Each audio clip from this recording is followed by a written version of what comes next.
Hello friends, आज हम बात करने वाले हैं सीटेट के एक बहुत ही इम्पोर्टेंट टॉपिक की, जिसका नाम है मूल्यांकन और आकलन। तो ये सीटेट में हर बार टॉपिक ज़रूर आता है। आपने कोई भी एग्ज़ाम का प्रीवियस ईयर क्वेश्चन पेपर उठाकर देख लीजिए, इस टॉपिक से सवाल ना आए हो ऐसा हो ही नहीं सकता। बहुत ही सिंपल वर्ड्स में मैं आपको समझाने वाला हूँ। तो चलिए शुरू करते हैं। ठीक है, तो हम पढ़ने वाले हैं मूल्यांकन और आकलन के बारे में क्या होते हैं। आज मैंने आपको बता दूं क्या क्या टॉपिक हम पढ़ने वाले हैं। तो देखिए, हम पढ़ेंगे सबसे पहले तो मूल्यांकन क्या होता है, उसके बाद आकलन, इनके बीच का कंपैरिजन पढ़ेंगे। आकलन के क्या क्या प्रकार होते हैं, आकलन की अप्रोचेस कौन कौन सी होती है, और सीसी सतत एवं व्यापक मूल्यांकन जिसको कि बोला जाता है स्कूल बेस्ड असेसमेंट, मतलब विद्यालय आधारित आकलन जो होता है। एनआरटी वर्सेस सीआरटी, मतलब कि norm reference test versus criterion reference test, मतलब इसको क्या बोलते हैं, मानक संदर्भित परीक्षण और मानदंड संदर्भित परीक्षण। ठीक है, और नैदानिक परीक्षण, उपचारात्मक शिक्षण, इसके बारे में भी देखेंगे क्या होता है स्टैंडर्डाइज्ड टेस्ट। तो बहुत सारी चीज़ें आज पढ़ने वाले हम लोग, तो ध्यान से आपको पढ़ना है और पूरा वीडियो देखिए, तभी आपको पूरी चीज़ें अच्छे से क्लियर हो पाएगी। ठीक है, चलिए फ्रेंड्स आगे बढ़ेंगे। सबसे पहले अगर मैं बात करूं कि मूल्यांकन क्या होता है, तो अगर हम बात करें तो मूल्यांकन, आपने हर बार देखा होगा कि मूल्यांकन संबंधित क्वेश्चन तो आते ज़रूर हैं। तो अगर हम बात करें तो किसी विद्यार्थी के सीखने की गुणवत्ता का, उपलब्धि का और उद्देश्यों की प्राप्ति का जो निर्णय है, वही क्या है, मूल्यांकन कहलाता है। मतलब इसमें क्या होता है कि एक विद्यार्थी कैसे सीखा, मतलब विद्यार्थी ने क्या सीखा, उसकी अचीवमेंट्स क्या क्या हुई, और उद्देश्य जो शिक्षण के बनाए गए थे किसी भी, मतलब शिक्षण कार्यक्रम में, चाहे वो 1 साल का रहा हो, 6 माह का रहा हो, तो उसमें उद्देश्य कितने हद तक प्राप्त हुए, इसकी बात कौन करता है, इसकी बात करता है मूल्यांकन। मतलब मूल्यांकन क्या करेगा, इसको प्रोसेस से कोई मतलब नहीं है कि आपने क्या पढ़ाया, कैसे पढ़ाया, ये लास्ट में क्या बोलेगा कि उद्देश्य सही से प्राप्त हुए क्या नहीं हुए, उपलब्धि हो पाई या नहीं हो पाई, सीखने में कितनी गुणवत्ता हासिल हुई, ये इन सब चीज़ों की बात करेगा। मतलब कि क्या होती है, इसकी जो अप्रोच होती है प्रोडक्ट ओरिएंटेड होती है। प्रोडक्ट ओरिएंटेड मतलब ये नहीं देखेंगे कि आपने क्या कच्चा माल उपयोग किया है, क्या कौन सी चीज़ उपयोग की है। हम क्या देखने वाले हैं, हम देखने वाले लास्ट में प्रोडक्ट जो बनकर आया वो क्या बनकर आया। शिक्षा के क्षेत्र में हम ये नहीं देखेंगे कि आपने साल भर क्या पढ़ाया, कैसे पढ़ाया, कौन कौन सी चीज़ें उपयोग की। हम क्या देखेंगे कि लास्ट में उपलब्धि कितनी निकल कर आई, और उस उपलब्धि को कैसे आगे क्लास में बच्चे को प्रमोट करने के लिए, या फिर आगे बच्चों की शिक्षण जो कार्यक्रम है वो तय करने के लिए कैसे यूज़ करना है। ठीक है, तो ये क्या है, प्रोडक्ट ओरिएंटेड अप्रोच इसकी होती है। अगर हम बात करेंगे तो आकलन जो होता है और जो मापन होता है वो मूल्यांकन का ही भाग होता है। अगर हम बात करें आकलन एवं मापन किसके भाग होंगे, आकलन को क्या बोला जाता है, असेसमेंट, और मापन को बोला जाता है मेजरमेंट। तो किसके भाग होते हैं, मूल्यांकन के ही भाग होते हैं। मैं यहाँ पर आपको शॉर्ट में मेजरमेंट में समझा देता हूँ कि मापन आखिर पर होता क्या है। मापन यानी क्या होता है, मेजरमेंट। इसमें क्या होता है, अगर आप कभी भी आकलन मूल्यांकन पढ़ेंगे तो मेजरमेंट भी जरूर आता है उसमें। ठीक है, तो मेजरमेंट क्या होता है, इसमें आप सिर्फ क्या करेंगे, अंकात्मक मान पे फोकस करेंगे। मतलब कि जैसे अगर आपसे किसी ने पूछा कि इस बच्चे की उपलब्धि बताओ, तो आप क्या बोलोगे, इसने 95% अचीव किए, या फिर इसने 35% अचीव किए। मतलब सिर्फ आप इसमें अंकों के आधार पर गणना करोगे। आप ये नहीं देखोगे कि बच्चे ने अन्य चीज़ों में क्या हासिल किया, क्या कुछ नहीं। सिर्फ आप क्या करोगे, अंकों के आधार पर। मतलब जो भी चीज़ें मापी जा सकती है वो किसके अंतर्गत मापी जाती है, मापन के अंतर्गत मापी जा सकती है। मतलब शिक्षण को सिर्फ नंबर्स में मापना ही क्या कहलाता है, मापन कहलाता है। ठीक है, और आकलन जो होता है, आकलन मापन से थोड़ा सा ब्रॉड होता है। मतलब इसमें क्या होता है, इसमें शैक्षिक उपलब्धियों की गणना करी जाती है, इसमें जो शिक्षण कार्यक्रम चलाया गया उनकी गणना, उनमें लगातार सुधार, इन सब की बातें होती है। तो जो मापन होता है, तो आप एक वेन डायग्राम को मैं आपको समझा रहा हूँ, ये समझ लीजिए कि ये जो बड़ा वाला सर्कल है ये क्या हो जाएगा, ये हो जाएगा इवेल्युएशन। मतलब क्या हो गया, ये मूल्यांकन हो गया। और इसमें दो छोटे छोटे सर्कल बनेंगे। तो ये दो छोटे छोटे सर्कल में, एक में क्या आ जाएगा, एक में आ जाएगा असेसमेंट यानी कि आकलन, और एक में आ जाएगा मेजरमेंट यानी कि मापन। ठीक है, तो जो इवेल्यूशन है एक बड़ी टर्म है, बहुत बड़ा भाग है, और उसके दो छोटे छोटे भाग कौन कौन से, असेसमेंट और मेजरमेंट। इवेल्युएशन में असेसमेंट मेजरमेंट के अलावा भी चीज़ें आती है, और असेसमेंट और मेजरमेंट किसके अंतर्गत आ जाएंगे, इवेल्युएशन के, मतलब कि मूल्यांकन के अंतर्गत। तो आपको समझ आ गया होगा, हम आकलन के बारे में पढ़ेंगे। मूल्यांकन और आकलन दोनों ही बहुत ज़्यादा इंपॉर्टेंट हो जाते हैं। मापन तो बस सिर्फ संख्यात्मक मान में आप चीज़ों को माप लेते, किसी का वजन क्या है, किसी की हाइट क्या है, किसी के परसेंटेज क्या है, किसी की शैक्षिक उपलब्धि को नंबरों में व्यक्त कर दिया, वही है मापन। ठीक है, अब हम पढ़ेंगे आकलन के बारे में कि आकलन क्या होता है।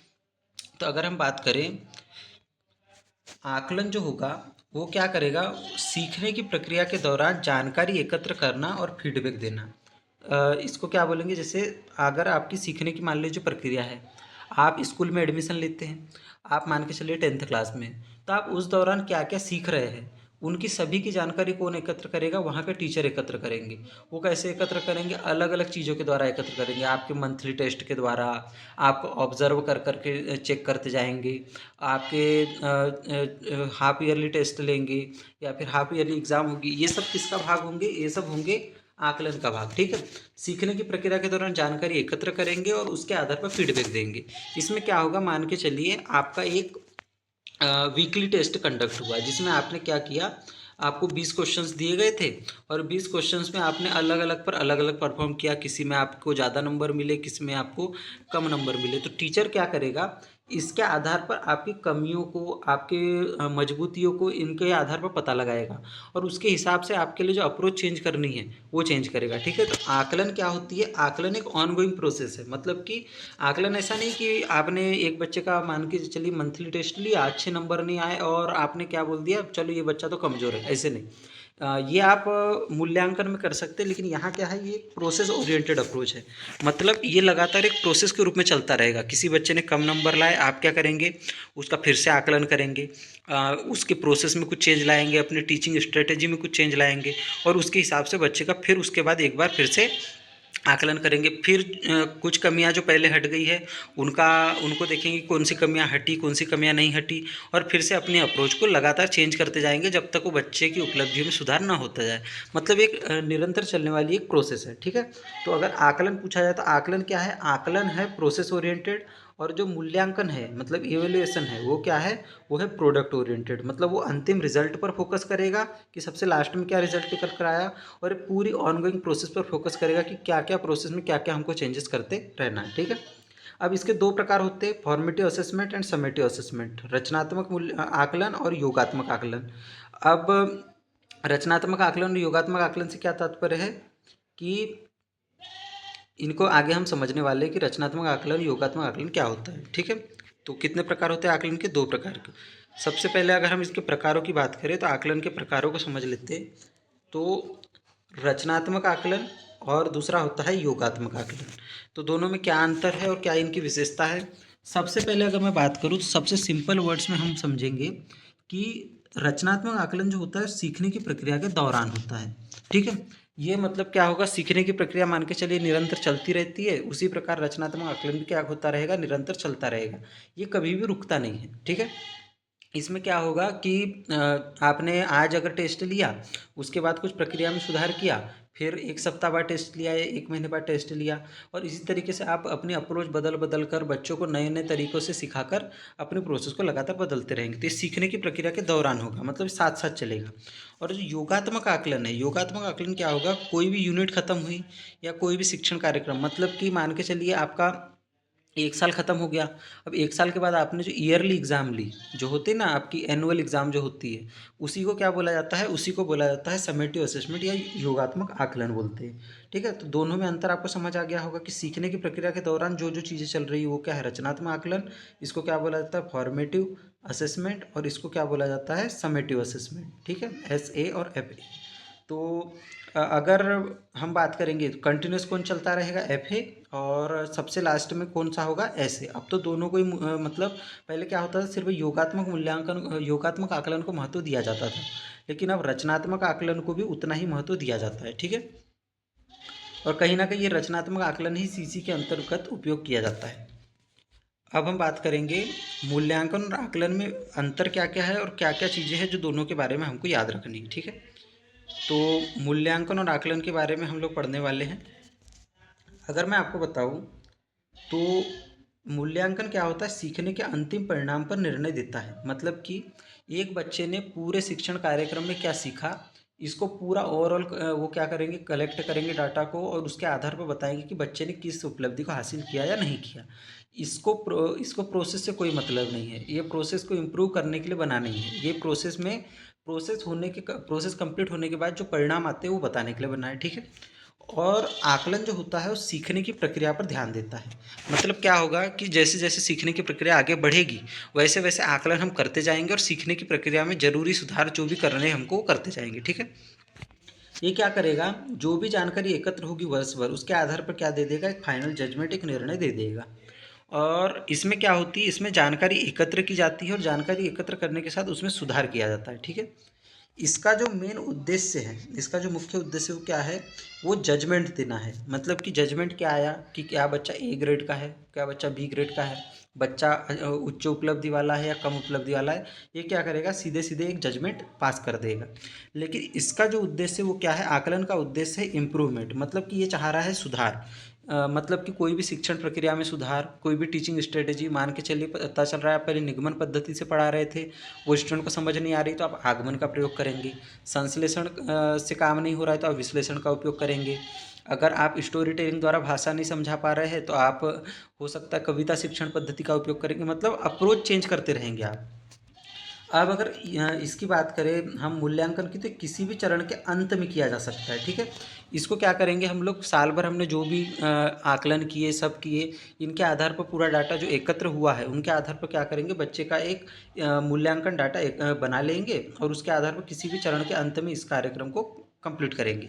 लेकिन जो आकलन है, आकलन पूरे शिक्षण प्रक्रिया के दौरान लगातार होता रहता है। इधर शिक्षण प्रक्रिया चलती रहती है और पैरेलली ये साथ साथ में दोनों चीज़ें चलती रहती है। मतलब शिक्षण और जो आकलन है दोनों साथ साथ चलते रहेंगे। इसमें क्या होता है, बच्चे को ग्रेड, प्रमोशन या उपलब्धि का निर्णय देता है। मान के चलिए जैसे स्कूल में क्या होता था कि 33% अगर किसी बच्चे के आए हैं तो वो क्या होता था, पास कहलाता था। अगर किसी का 65 या 75% है तो उसको क्या मिलती थी, उसको डिस्टिंक्शन मिलती थी।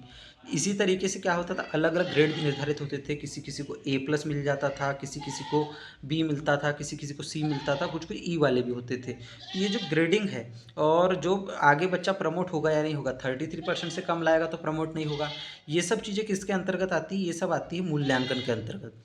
लेकिन इसमें क्या होता है, इसमें फीडबैक दिया जाता है कि कोई बच्चा जो है, इसमें क्या करेंगे हम, तो या तो बच्चे को ग्रेड दे दिए, प्रमोशन कर दिए, उपलब्धि का निर्णय कर दिए कि बच्चा आगे बढ़ पाएगा या नहीं बढ़ पाएगा, बच्चे को A ग्रेड मिलेगा या B ग्रेड मिलेगा, इसका निर्णय काय के अंतर्गत होगा, मूल्यांकन में होगा। लेकिन हम असेसमेंट में क्या करेंगे, असेसमेंट में कोई निर्णय नहीं देंगे। असेसमेंट में निर्णय न देने के बजाय हम क्या करेंगे, फीडबैक देंगे। जैसे आज अगर टेस्ट में बच्चे ने, मान के चलिए हिंदी सब्जेक्ट का टेस्ट था और बच्चे ने ग्रामर में कुछ गलतियां करी, तो हम क्या बोलेंगे कि बच्चे की कारक रचना कमज़ोर है तो कारक रचना उसको अच्छे से पढ़ाएंगे। या फिर बच्चे क्या कर पा रहे, बच्चे वर्णमाला में थोड़े कमज़ोर है तो वर्णमाला की प्रैक्टिस कराएंगे।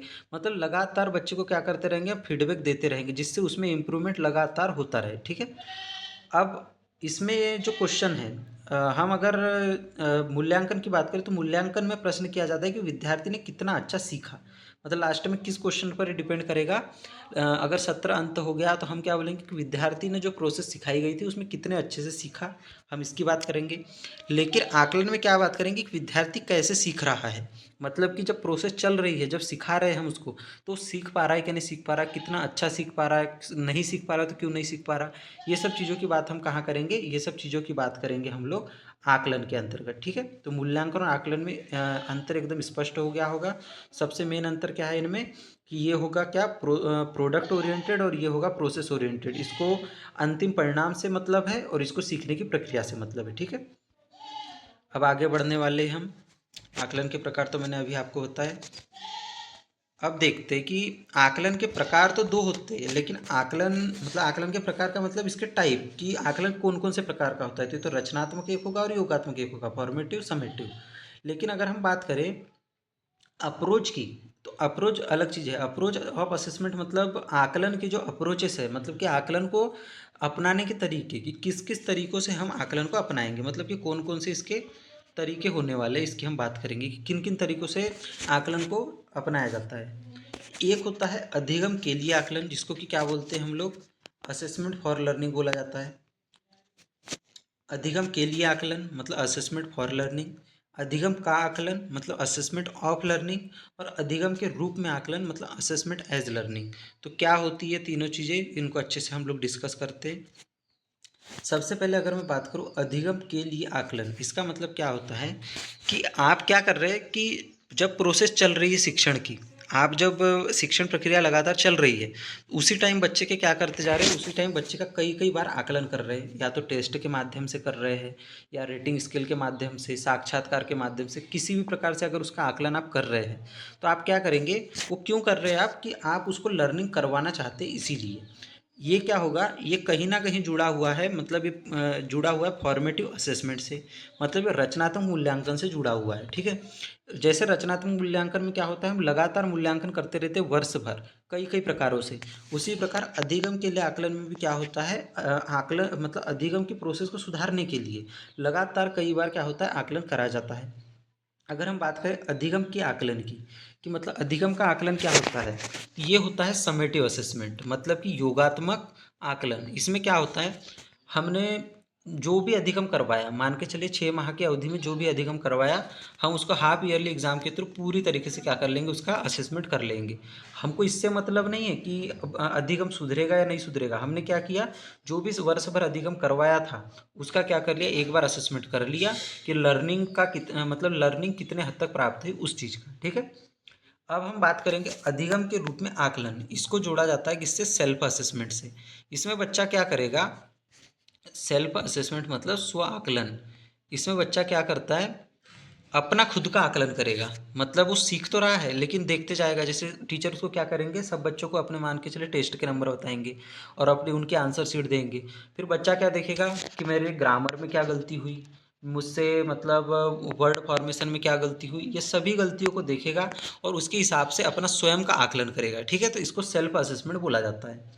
तो आप समझ गए होंगे, अधिगम के लिए आकलन मतलब कि फॉर्मेटिव असेसमेंट लगातार चलता रहेगा। ये क्यों चलता रहेगा, ये चलता रहेगा अपने अधिगम की जो प्रोसेस है उसको सुधारने के लिए। हमारी जो टीचिंग प्रोसेस है, हमारी जो मतलब टीचिंग मेथड्स है, उनको चेंज किया जाएगा इसके अंतर्गत।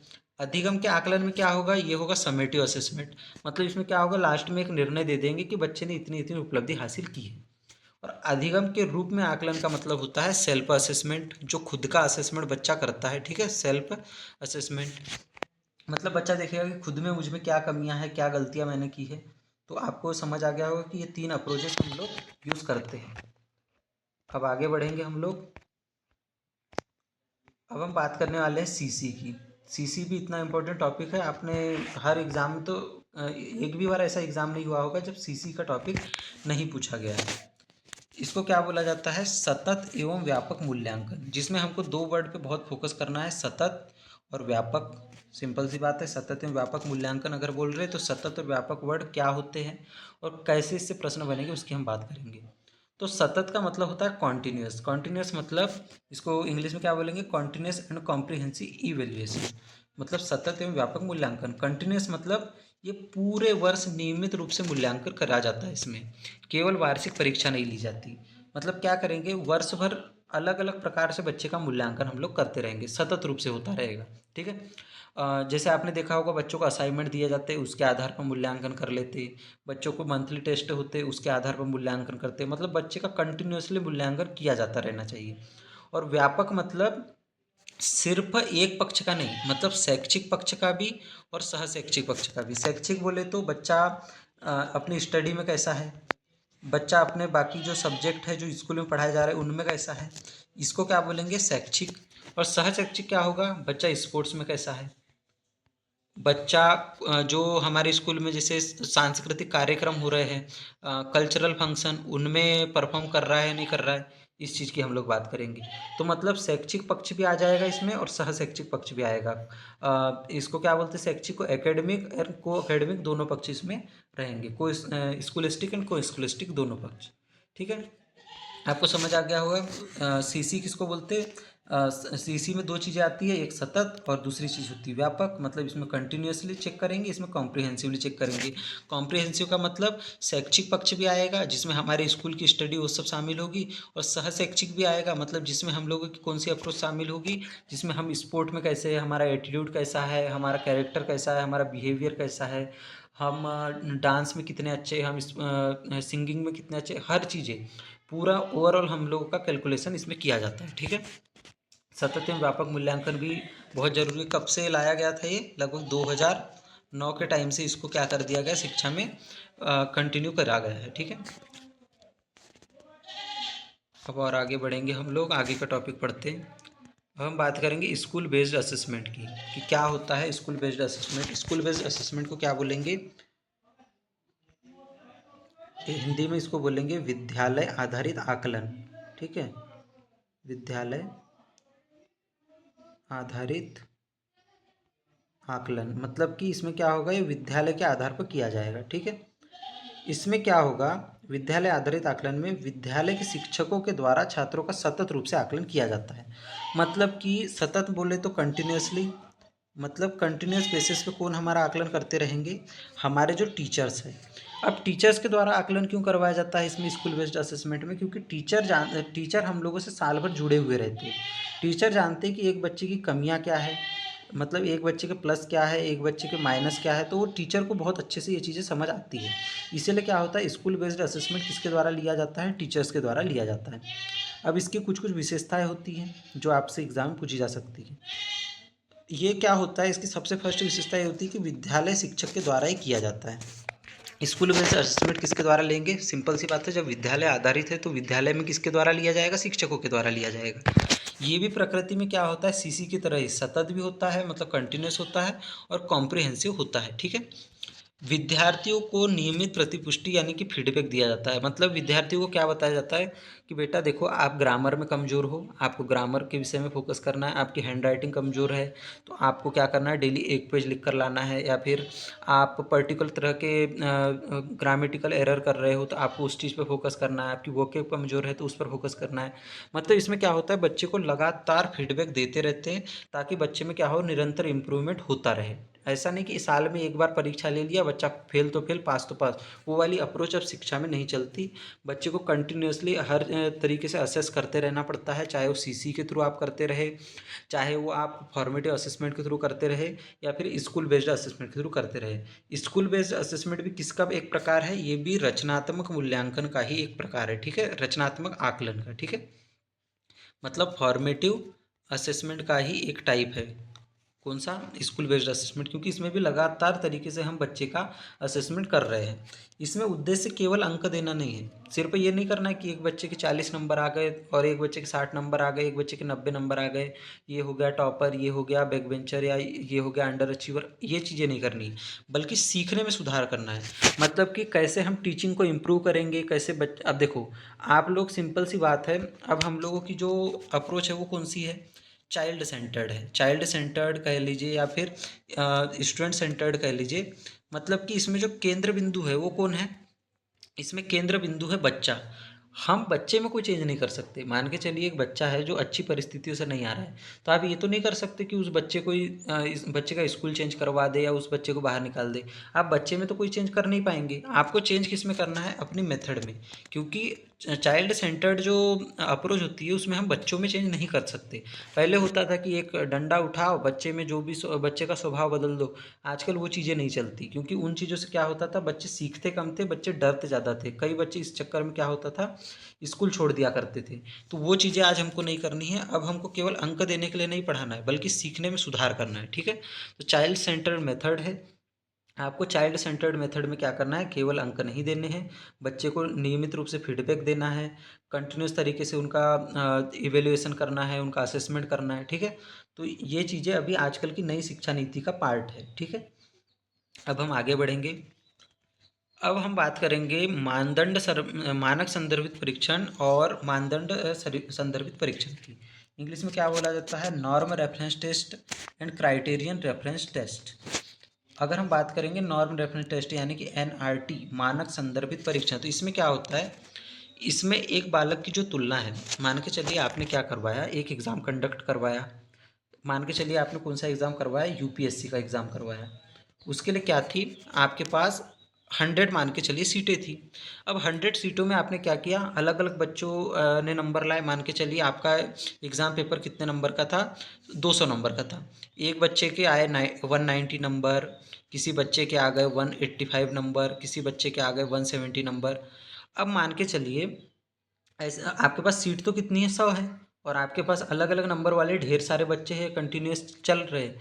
आप क्या करोगे इसमें, आप क्या करोगे, सिंपल सबसे ज़्यादा जो नंबर है उसकी रैंक 1, फिर उसके बाद जो नंबर है उसकी रैंक 2, और इसी तरीके से क्या होगा, रैंक आप लोग डिवाइड करते जाओगे। तो उससे क्या होगा, आपने क्या किया, कोई फिक्स नंबर तो सेट नहीं थे। कहीं ऐसा था कि सिलेक्शन के लिए 100 में से मतलब 200 में से 190 नंबर चाहिए या कुछ, कोई क्राइटेरिया सेट नहीं था। इसमें क्या था, आपने सभी बच्चों के टेस्ट करवाए, उसमें से जो सबसे आगे आ रहे थे वैसे 100 बच्चों को सिलेक्ट किया और आपका टेस्ट समाप्त हुआ। ठीक है, इसको क्या बोला जाता है, ऐसे टेस्ट को बोलते हैं हम लोग मानक संदर्भित परीक्षण। ये क्या होता है, ये आपने कहाँ कहाँ देखा होगा, ज़्यादातर होता है कॉम्पिटिटिव एग्जाम्स में, जहाँ पर हम लोग रैंक डिसाइड करते हैं। किसी कॉलेज में एंट्रेंस लेना है, जैसे नीट का एग्ज़ाम होगा, नीट के एग्ज़ाम में मान के चलिए 10,000 सीट्स आई। अब आपने क्या किया, 720 नंबर का उनका एग्ज़ाम होगा, तो अब 720 नंबर के आधार पर किसी ने 719, किसी ने 715 ऐसे नंबर लाए, और आपने टॉप से लेकर बॉटम तक टोटल कितने 10,000 जो सीट थी 10,000 बच्चे छांट लिए।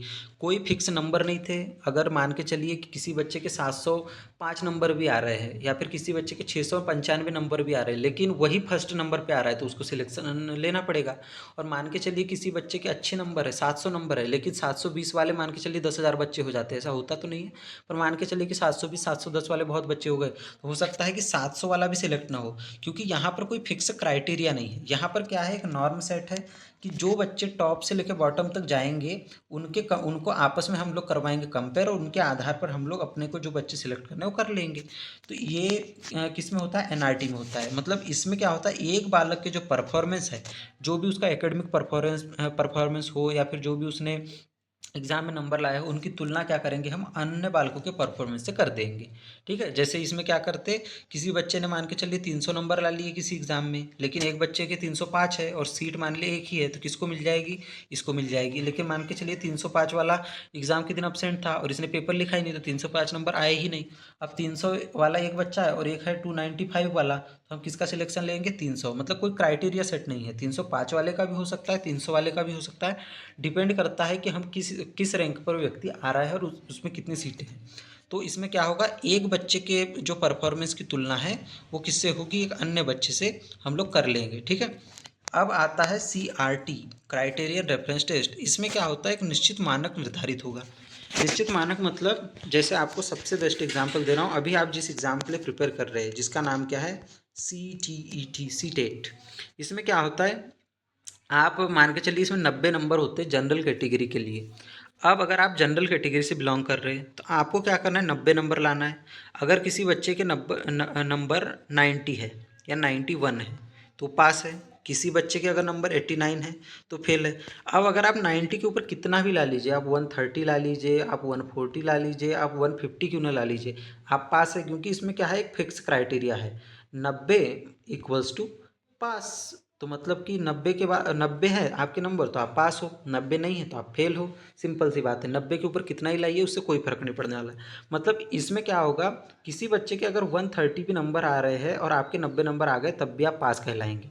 लेकिन यहाँ क्या हो रहा था, अगर एक बच्चे के बहुत ज़्यादा नंबर है और आपके अगर कम नंबर है तो हो सकता है इसके वजह से आपके परफॉर्मेंस पर प्रभाव पड़ जाए। क्योंकि अगर मान के चलिए इसमें रैंक डिसाइड होगी तो आपकी रैंक कम आ जाएगी। सीटेट में या फिर कोई भी जो क्राइटेरिया रेफरेंस टेस्ट वाले होते हैं जिसमें क्राइटेरिया सेट होता है, उसमें कितने नंबर आप ला रहे हो उससे आपकी कोई रैंक डिसाइड नहीं होने वाली। इसमें रैंक का कोई सिस्टम होता ही नहीं है, एक क्वालिफाइंग एग्जाम होते हैं। तो इसमें कौन आते हैं, इसमें आते हैं रैंक वाले एग्जाम्स, रैंक वाले एग्जाम्स। और इसमें कौन से आते हैं, इसमें आ जाते हैं आपके ऐसे एग्ज़ाम जो क्या होते हैं, क्वालिफाइंग इन नेचर होते हैं। ठीक है, तो क्वालिफाइंग एग्ज़ाम इसमें आएंगे। अब क्या होगा, अब इसमें तो CRT में क्या होगा, इसमें एक निश्चित मानक निर्धारित होता है जिसके आधार पर स्टूडेंट को मापते हैं। जैसे अगर हमने किसी एग्जाम में रख दिया कि आपको 100 नंबर लाने हैं, 100 के ऊपर पास, 100 के नीचे फेल, तो ये एक हमने क्राइटेरिया डिसाइड कर दिया। और इसमें कोई क्राइटेरिया डिसाइड नहीं होता। मान के चलिए 100 बच्चों ने एग्जाम दिया तो किसी का रैंक 1, किसी का रैंक 2, किसी का रैंक 3, इस तरीके से रैंक डिसाइड होगा। मतलब एक बच्चे ने अगर अच्छा परफॉर्म किया है तो आपको भी अफेक्ट कर सकता है। ठीक है, तो नॉर्म रेफरेंस टेस्ट और क्राइटेरियन रेफरेंस टेस्ट को अच्छे से याद रखना है। नॉर्म वाले में क्या होगा, फिर से रिपीट कर देता हूँ, नॉर्म वाले में कोई क्राइटेरिया सेट नहीं होता, कोई फिक्स नंबर नहीं लाने होते, बहुत सारे बच्चे देंगे टेस्ट और उसके हिसाब से बच्चों का कंपेरिजन किया जाएगा, एक बच्चे को दूसरे बच्चे के परफॉर्मेंस से कंपेयर करेंगे। और क्राइटेरियन वाले में क्या होगा, क्राइटेरिया सेट होगा कि पर्टिकुलर इतने नंबर लाना है तो क्वालिफाई, और नहीं ला पाए तो नॉट क्वालिफाई। ठीक है, इसका बेस्ट एग्जाम्पल है आपका सीटेट एग्जाम। अब हम आगे बढ़ेंगे। अब बच गया है नैदानिक परीक्षण और रेमेडियल टीचिंग। तो अब हम क्या होगा, डायग्नोस्टिक टेस्ट क्या होता है, रेमेडियल टीचिंग क्या होती है, इसकी बात करेंगे। ये भी बहुत ही ज़्यादा इंपॉर्टेंट है, मतलब आज जितनी भी चीज़ें मैं आपको पढ़ा रहा हूँ सभी की सभी इंपॉर्टेंट है। वीडियो को कंप्लीट देखेंगे तो आपका प्रॉपर फायदा हो पाएगा। नैदानिक परीक्षण क्या होता है, एक किसी छात्र के अधिगम प्रक्रिया में आने वाली कठिनाइयों का पता लगाने के लिए किया जाता है। सिंपल सी बात है, मैंने बच्चों का एक लिया टेस्ट, इस टेस्ट के जरिए या फिर कोई भी किसी भी अन्य तरीके से मैंने बच्चे का परीक्षण किया। मान के चलिए मैंने उसको एक कविता बोलने बोला, और कविता बोलते टाइम मैंने देखा कि बच्चा क्या कर रहा है, बच्चा मिट्टी को मट्टी बोल रहा है, या फिर बच्चा क्या कर रहा है, पानी को पानी नहीं बोल पा रहा है, पानी को मानी बोल रहा है, जो भी मतलब उसमें एक उसके बोलने में या फिर उसके प्रोनाउंसिएशन में कोई ना कोई दिक्कत है, या फिर वो अपनी ग्रामीण भाषा के टच में ज़्यादा इसलिए वहाँ की भाषाओं का ज़्यादा उपयोग कर रहा है। अब मैंने क्या किया, ये मुझे पता चल गया कि ये उसकी क्या है, ये उसकी कमियाँ थी, ये उसके साथ मतलब ये क्या कर रहा था, वो गलतियाँ कर रहा था। ये क्या हो गया, डायग्नोस्टिक टेस्ट हो गया। मतलब मैंने क्या किया, बच्चे का डायग्नोसिस कर लिया। आपने डायग्नोसिस वर्ड सुना होगा, ये मेडिकल टर्म में बहुत ज़्यादा यूज़ होता है।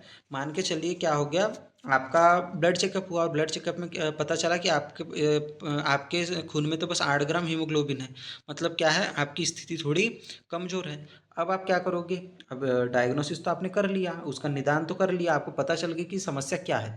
तो इसमें क्या हुआ, छात्र के अधिगम प्रक्रिया में आने वाली कठिनाई का पता लग गया। ठीक है, तो डायग्नोस्टिक टेस्ट से क्या करेंगे, हम बच्चे के जो भी उसकी टीचिंग लर्निंग प्रोसेस है उसमें जो उसकी कठिनाइयाँ आ रही है, जो भी टॉपिक उसको समझ नहीं आ रहा है, जो भी सब्जेक्ट में उसको दिक्कत जा रही है, हो सकता है उसको परसेंटेज वाले मैथ से ना बन रहे हो, या फिर वो चक्रवृद्धि ब्याज में कन्फ्यूज़ हो रहा हो, कोई भी चीज़ हो सकती है। प्राइमरी वाले बच्चों के लिए 2D 3D में वो कन्फ्यूज़ हो रहे हैं, घन और उनको वर्ग सेम लग रहा है, कोई भी उनको अगर समस्या आ रही है तो उसका निदान मतलब क्या होता है कि उसका पता तो लगाओ कि पहले समस्या क्या है। ठीक है, इसीलिए कई सारे सर्वे होते हैं, नेस सर्वे होता है, स्टेट लेवल पे सेस सर्वे कंडक्ट किया जाता है इसी चीज़ का पता लगाने के लिए। और रेमेडियल टीचिंग क्या होती है, रेमेडियल टीचिंग मतलब उपचारात्मक शिक्षण। इसमें क्या होता है, जो भी बच्चे को नैदानिक परीक्षण में कमियां पता चली, मान के चलिए पता चला कि बच्चे को ग्रामर से संबंधित बड़ी दिक्कत है, मतलब कि ग्रामर में क्या कर रहा है बच्चा, उसको जेंडर संबंधी सेंटेंस में कन्फ्यूज़ हो जाता है। मतलब वो क्या कर रहा है, अगर बोल उसको बोल रहे कि एक वाक्य बनाओ तो बोलता है सीता गाता है और राम गाती है, मतलब कि जेंडर को इधर उधर कर दे रहा है। ठीक है, उसको लिंग समझ नहीं आ रहा है। तो आप क्या करोगे, ये आपको समस्या पता चल गई, अब आप क्या करोगे, बच्चों को उपचारात्मक शिक्षण दोगे, मतलब उसकी रेमेडी करोगे। ठीक है, रेमेडी मतलब क्या होता है, दवा करोगे। रेमेडियल टीचिंग मतलब उसकी बीमारी का इलाज करोगे। आप क्या करोगे, उसको बताओगे कि बेटा जो राम शब्द है या फिर जो श्याम शब्द है, ये शब्द क्या होते हैं, ये शब्द आते हैं मैस्कुलिन जेंडर में, या फिर ये शब्द आते का किस वचन में, पुल्लिंग में आते हैं। ठीक है, तो आपको इनके साथ क्या यूज़ करना है, इनके साथ आता है, जाता है, खाता है, पीता है, ये चीज़ें यूज़ करनी है। और जैसे सीता हो गया या फिर रानी हो गया, ये शब्द किस चीज़ में आते हैं, ये शब्द आते हैं किसमें, पुल्लिंग मतलब स्त्रीलिंग में आएंगे। तो आपके साथ इनको जाती है, आती, खाती, ये सब चीज़ें यूज़ करनी है। अब जब अगले बार आप देखेंगे तो बच्चे में कुछ ना कुछ इंप्रूवमेंट आ गया होगा। तो क्या होगा, ये दोनों प्रोसेस से आपको गुजरना है, डायग्नोस्टिक टेस्ट से और रेमेडियल टीचिंग से, और इसी से आप क्या करेंगे, शिक्षण प्रणाली में सुधार लाएंगे। इसकी अगर दिशा पूछी जाती है कभी कभी एग्जाम में कि सबसे इन दोनों में पहले क्या कंडक्ट किया जाता है, तो ऑब्वियस सी बात है, अगर आप कहीं पर चेकअप कराने गए तो सबसे पहले क्या करोगे, आप डायग्नोसिस करोगे, मतलब चेकअप करोगे। उसी के बाद क्या करोगे, रेमेडी लोगे, मतलब क्या करोगे, अपनी दवा करवाओगे, उपचार लोगे। तो D2R चलता है ये, तो ठीक है, DR आपको याद रखना है, DR से भी याद रख सकते हो, D2R मतलब कि डायग्नोस्टिक टेस्ट पहले और रेमेडियल टीचिंग बाद में। बहुत ही सिंपल वर्ड्स में मैंने आपको समझा दिया। अब लास्ट चीज़ आ गई हमारी स्टैंडर्डाइज्ड टेस्ट यानी कि मानक परीक्षण। मानक परीक्षण क्या होता है? जो भी परीक्षण हम लेते हैं किसी भी बच्चे के आकलन के लिए, मूल्यांकन के लिए, उन्हीं को क्या बोला जाता है? मानक परीक्षण। मानक का मतलब क्या हुआ कि ये स्टैंडर्ड एक सेट है कि जो जो भी हम परीक्षण ले रहे हैं उनमें कुछ कुछ क्वालिटीज़ होनी चाहिए। उसमें से जो 3 इंपॉर्टेंट क्वालिटीज़ है ये बहुत ही इंपॉर्टेंट है। हर बार सीटेट के एग्ज़ाम में 1 से 2 क्वालिटीज़ पूछी जाती है। ये दो में भी सबसे ज़्यादा जो इम्पोर्टेंट है वैधता और विश्वसनीयता। इसको क्या बोला जाता है? इसको बोला जाता है वैधता मतलब वैलिडिटी, विश्वसनीयता मतलब रिलायबिलिटी, और वस्तुनिष्ठता मतलब होता है ऑब्जेक्टिविटी। तो इनको याद रखना है। अब मैं आपको समझा रहा हूँ कि क्या क्या होता है। वैधता मतलब क्या होता है? किसी भी टेस्ट, कोई भी टेस्ट वैध कब माना जाएगा, कोई भी टेस्ट वैलिड कब माना जाएगा? जब वो जो परीक्षण है वो वही मापे जिसको बनाने के लिए वो बनाया गया है। मान के चलिए आपको बच्चे का टेस्ट लेना है, आप उसको तैयारी करवा रहे किस चीज़ की? मान के चलिए आपको बच्चे को क्या खिलाना है? फुटबॉल खिलाना है, ठीक है। अब फुटबॉल से संबंधित बच्चे का आपको टेस्ट लेना है कि बच्चा फुटबॉल से संबंधित चीज़ों को जान रहा है नहीं जान रहा है। और आप उसमें क्वेश्चन पूछ रहे हो किसके? आप उसमें क्वेश्चन पूछ रहे हो बैडमिंटन के। आप उसमें क्वेश्चन पूछ रहे हो बैडमिंटन के, या फिर क्वेश्चन पूछ रहे हो उससे आप पोलो के, क्रिकेट के क्वेश्चन पूछ रहे हैं। तो क्या ये टेस्ट वैध होगा क्या? नहीं होगा। वैध क्यों नहीं होगा? क्योंकि आपका परीक्षण है कुछ और, आपका परीक्षण है फुटबॉल संबंधित, आप उससे क्वेश्चन पूछ रहे हो बैडमिंटन और पोलो संबंधित। मतलब आपका परीक्षण वो नहीं नाप रहा है जिसको मापने के लिए वो बनाया गया था। मतलब आपका परीक्षण नापने गया था फुटबॉल, आपका परीक्षण माप रहा है बैडमिंटन। तो ये टेस्ट जो है वैध बिल्कुल नहीं है, ठीक है, अवैध टेस्ट में आएगा। आपको मान के चलिए कि टीचिंग एग्जाम संबंधित टेस्ट लेना है, आप उससे सीडीपी या पेडागोजी के क्वेश्चन नहीं पूछ रहे, आप उससे पूछ रहे इंजीनियरिंग के क्वेश्चन कि बताइए, बोले इलेक्ट्रिकल इंजीनियरिंग के क्वेश्चन डाल दिया आपने, तो ये भी क्या होगा? एक अवैध चीज़ हो जाएगी। पूछना था सीटेट का, मतलब पूछना था टीचिंग एग्जाम का, किसी भी टेट का, आपने पूछ लिया इंजीनियरिंग के बेस्ड क्वेश्चन। अब मान के चलिए आप सीटेट का एग्जाम देने गए और पता चल रहा है कि वहाँ पर जेडबल नीट के क्वेश्चन आ रहे, तो ये क्या हो जाएगा? टेस्ट की वैधता, मतलब टेस्ट अवैध साबित हो जाएगा, मतलब कि वो वैलिड नहीं होगा, नॉन वैलिड हो जाएगा, ठीक है।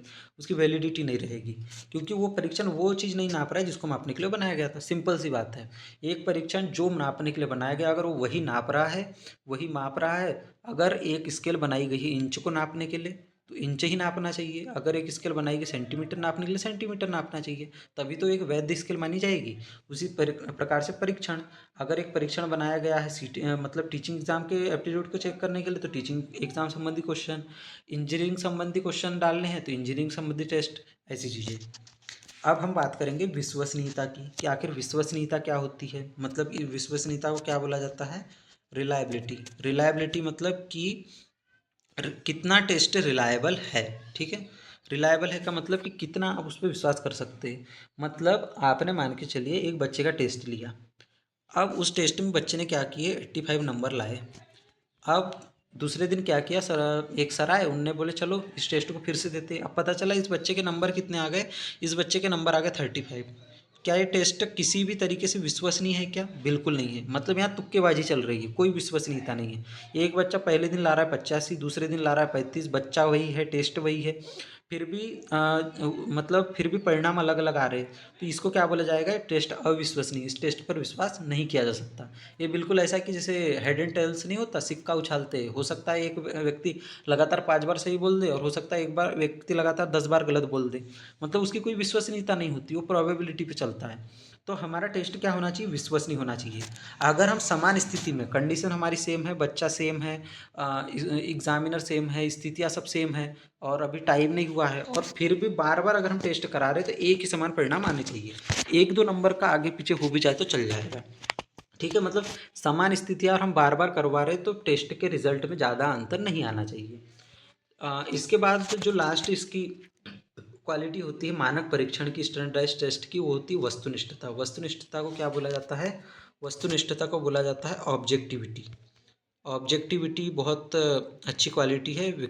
हम लोगों में भी ऑब्जेक्टिविटी होना चाहिए। ऑब्जेक्टिविटी का मतलब क्या होता है कि अगर अंक देने में परीक्षक के व्यक्तिगत पक्षपात का प्रभाव ना पड़े। मान के चलिए आपने एग्जाम में ऐसे क्वेश्चन दिए कि जब मान के चलिए 2 सर है, एक सर का नाम है ए, एक सर का नाम है बी।